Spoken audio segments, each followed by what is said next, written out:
The Catcher in the Rye begins on a Saturday in late autumn, and 15-year-old Holden Caulfield has been kicked out of his boarding school, Pensy Prep. Following a fight with his roommate, Holden packs his bag and leaves late at night.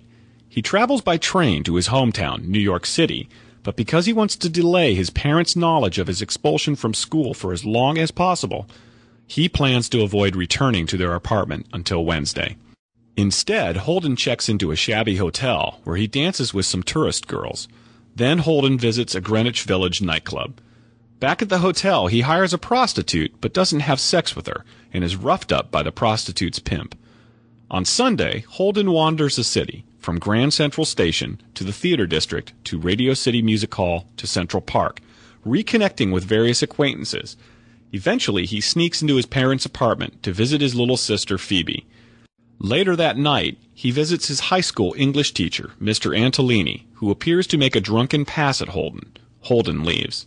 The following day, Holden meets Phoebe in Central Park, after which he falls ill, which leads to the situation at the time he tells the story.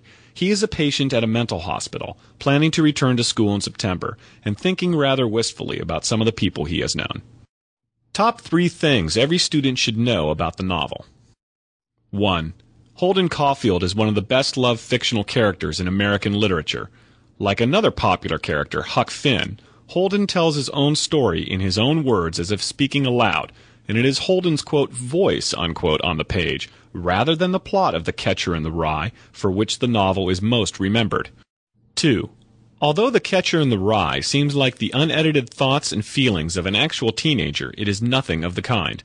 Actually, J.D. Salinger was in his 20s and 30s when he wrote the novel, which began as a short story and grew, over many years, into a book-length work of fiction. 3. The novel's main thematic conflict pits the innocence and authenticity of childhood, as represented by Holden's sister Phoebe, against the phoniness, as Holden sees it, of most adults, Mr. Antolini, for example.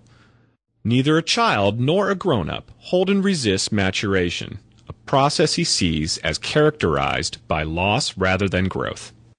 Thanks for listening to this The Catcher in the Rye Cliffnotes Cramcast.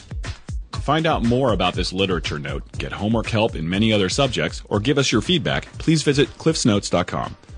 All rights in this copyrighted production are owned by Wiley Publishing Incorporated, and this production may not be reused or rebroadcast without Wiley's express written consent.